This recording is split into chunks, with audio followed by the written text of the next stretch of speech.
What's going on, people, and welcome back to Let's Play Demon Souls. If you're joining us from last time, you might remember that we just finished the tutorial level. Got my ass handed to me by the tutorial boss, and right now I'm just using all the souls I collected just to keep them in the bank with me right now. And you know what, let's not waste any time and just get started on Boletarian Palace. This is Area 1-1. This is where I'm actually going to start sort of guiding you, I guess you could say, through the level. This is a decently easy level. A lot of people say that this is actually the true tutorial level because yours when you're actually kind of like let loose on your own, but it's never truly difficult where you feel overwhelmed. Basically, any weapon that you have should get you through the level just fine, and you'll be able to find some anyway. Here we go, beautiful, gorgeous view of the castle itself. And here's where one of our biggest enemies shows up.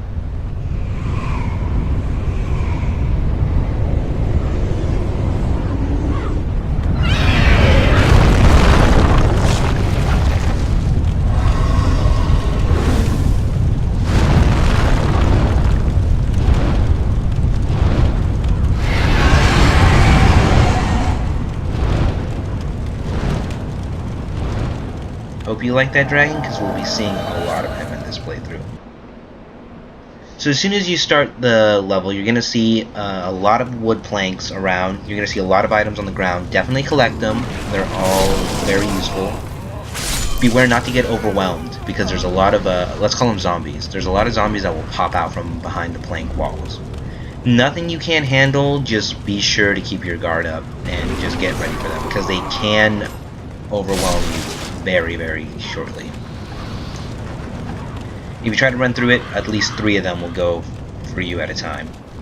But yeah, as I said before, just be patient, take your time with this game, and you'll be fine. Or be like me and just completely turn your back on the enemy. Everything they drop, collect, because it will always either be Crescent Moongrass or a broken sword.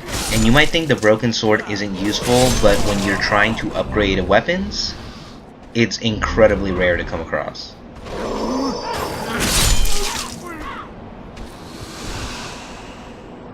So don't forget this guy here on the top right of the map.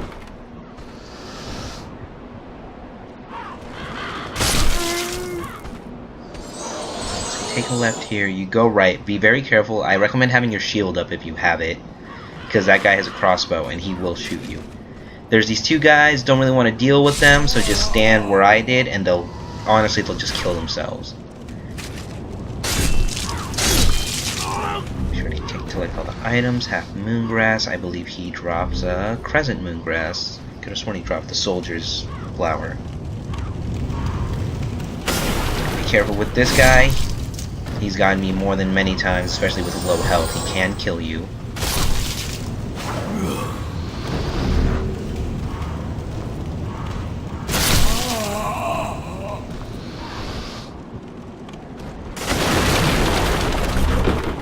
Fire bombs. Anytime you see fire bombs on the ground or when you collect them, keep them. Don't use them for whatever reason. They are incredibly useful for the boss in this level. They can literally make it so the boss is incredibly easy, or if you use them, he's still not difficult, but you'll just have a way easier time. Unknown Soldier's Soul. You'll be seeing a lot of souls like that as items you can pick up. The Mailbreaker. Mailbreaker is a decently good weapon. Probably not one of the best. Whatever weapon you have on you is usually better. As you see, I have 75 damage with the Mailbreaker on, but when I use the Halberd, that's 102 with the single hand use. A lot of enemies here actually use the fire bombs themselves, so be really careful. I recommend if you have the shield, just hold it up. Especially if this is your first playthrough, the shield is your best friend. Don't ever ignore the shield.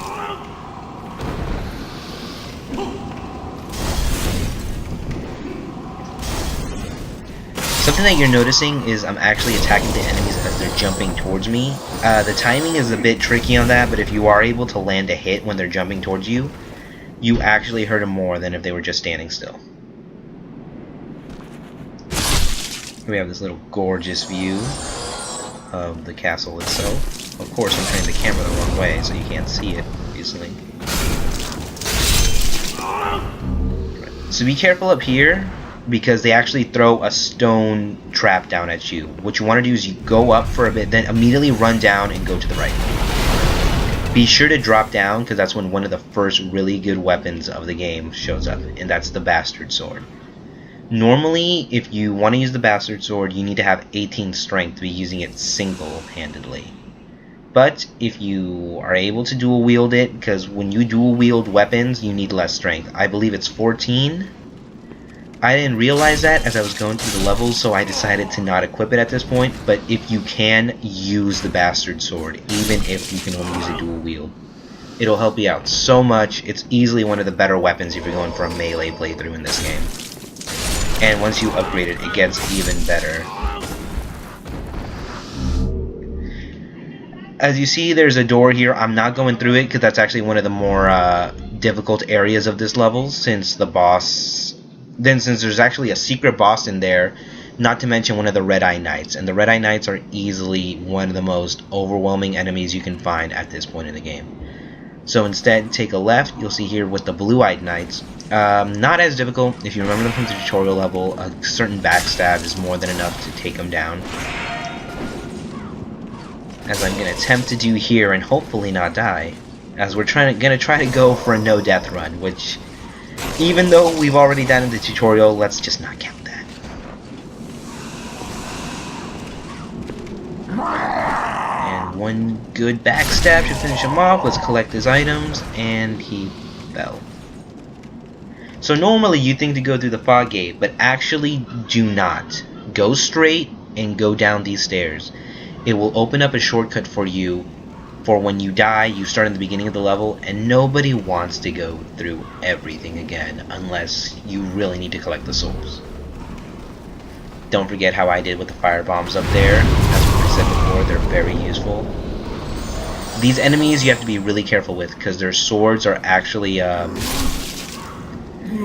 dropped in turpentine. You'll be able to collect it as well, and what turpentine does is that it makes your weapons be on fire. Incredibly useful. Many enemies in this game are actually weak to fire, and the boss of this level is no exception. So if you have at least one along with fire bombs, this is probably the easiest level for you. And here's where I'm talking about getting overwhelmed by enemies. I got a little cocky there and almost had to pay for it. But thankfully, I'm able to go down, open the gate here, and as you'll see as I cross through it, it's exactly where we were before. Then you have the cling ring. When you get the cling ring, immediately equip it. Now, I don't know if you remember me breaking some chains a little bit ago, like around a minute ago. When you go down those stairs, you will collect them. What I didn't show before was there were some bodies hanging up there. But I was saying, the cling ring is your best friend in the beginning of the game, because more than likely, you're going to die a lot. I died a lot when I first started. Hell, I still die a lot. I'm no pro at this game. And basically what the cling ring does is that it gives you more health when you're in soul form. And it's actually very useful when you actually help out other players by going to their world. So now you're able to go through the fog gate and continue on to the level.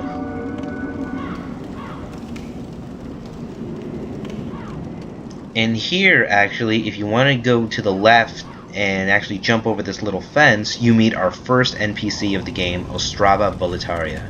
And you can start his storyline. The Thief's Ring is another very useful item. It makes enemies very hard to see you. Helps a lot out for some boss battles. A surprise indeed. Well, now that you are here, pray thee, fend off these dreglings. As you see here, Ostrava, being the knight he is, wants us to do his dirty work for him. So, not very difficult enemies. Be sure to take them down. They shouldn't cause you any trouble. Just be sure to keep your guard up and be aware where they are at all times. My And thanks Ostrava for your joins brave you. rescue. I am Ostrava of Boletarian. Accept this as a token of my gratitude. And we get a brass telescope for our troubles. Thank you, Ostrava. Truly, this is what your royalty is useful for. The brass telescope is actually more useful than you think, especially when you want to aim your bow and crossbow to enemies that are farther than you. And honestly, now that Ostrava's here, you can actually kind of chill out for a bit, because Ostrava can take care of the enemies by himself, usually. And now we have the Scimitar. Scimitar is another good weapon, probably not my favorite, but if there's something if you really want to use a sword that can get you through the first boss, it's probably one of the better ones. One I really recommend if you don't want to use a heavy sword like the Bastard Sword is actually the Crescent Falchion +1, which you'll find in the Area 4-1, which we'll get to soon. And I tried to be sneaky there, but, you know, let's just break items so he can find us. Some more backstabs, which if you're playing PvP, backstabs are a common thing. Just mess up this whole castle, who cares, right? No one's living in it. What's Ostrava gonna do? He can barely defend themselves from the zombies.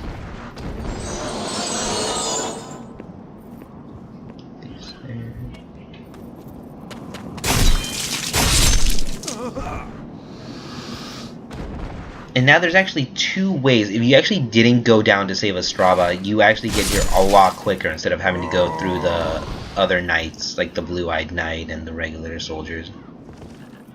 Now here, be very careful because another Blue-Eyed Knight is about to show up once you go up those stairs.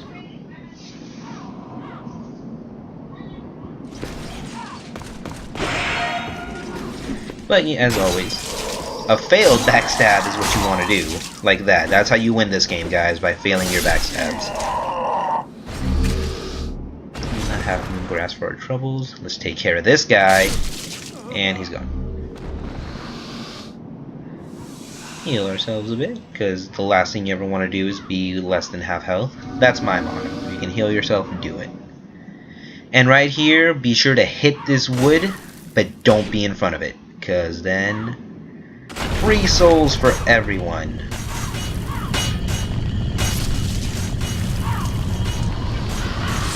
And we see our friend, the red dragon, in the background there, just snoozing. Soldier's Lotus. Now that is actually a very...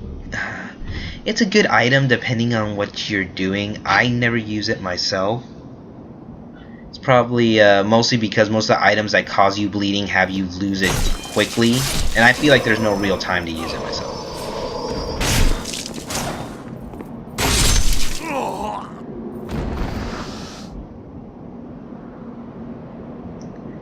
Here's a very fun place. So you see this bridge? Just enemies everywhere. Be sure to have endurance when you're on this bridge. The last thing you want is to be attacking enemies and have no endurance left. You'll soon see why. And there it is, our friend the Red Dragon. I'm getting out of here before he does anything, and he totally ignores me, which is not a problem. I'm just going to go along my merry way, killing random people. Hopefully the king doesn't mind. Hopefully I don't die in the process.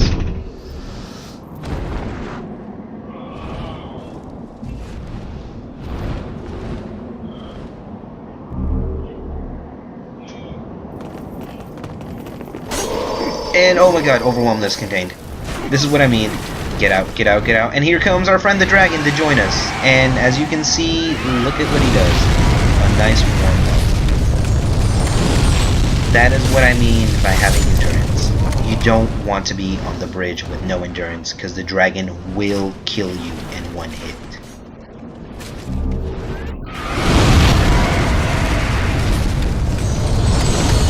And we get 24 souls for no reason.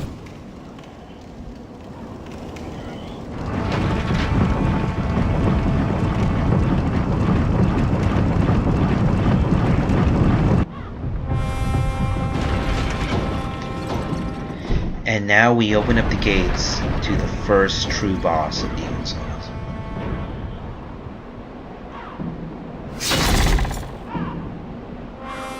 As I said before, I really hope you kept the fire bombs, because it's actually going to make the fight way easier than it's supposed to be.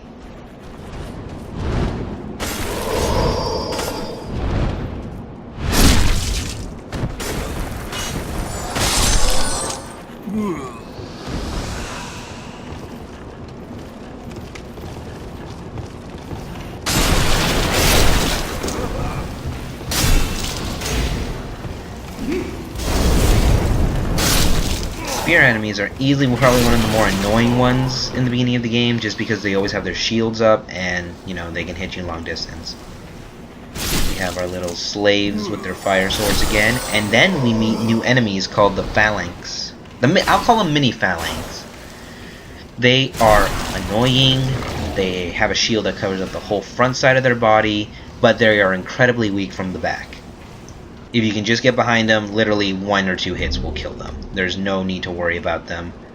But be really careful if you see a bunch of them in a group, because their spears do hurt.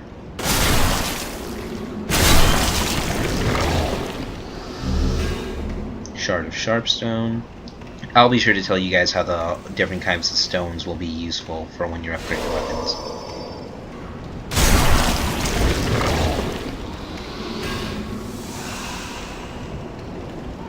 And some half moongrass. And as you see, 24 crescent moongrasses. I've been really lucky. Usually I'd have to use them all by this point, but it's not really that bad. And here I'm gonna start changing my equipment a bit. I'll see. I'll be able to use the bastard sword now that I realize I can dual wield it, being the fool I am. And as you see, I become very slow, so I take off my helmet. This is one of the biggest problems in the game. Well, not a problem, just something that can really screw you over, is how heavy you can be. Thankfully, I got lucky that only the helmet was enough to really mess me up. So, here we go. First boss, Phalanx. He's weak to fire. If you have any fire bombs, you're more than likely going to win this fight. As you'll see here, all I'm going to be doing is throwing all the fire bombs I have. Get some extra souls from killing the small phalanxes. And all in all, probably the easiest battle in the whole game. If I don't miss the fire bombs, of course, because you know, why not, right? As you see, 102 damage from each fire bomb.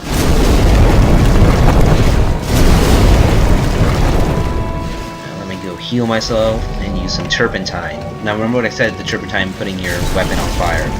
And look at how just it totally destroys everything about this game. Or boss, I mean. He'll be dead in 2 hits max. And 1 more, and that's the end.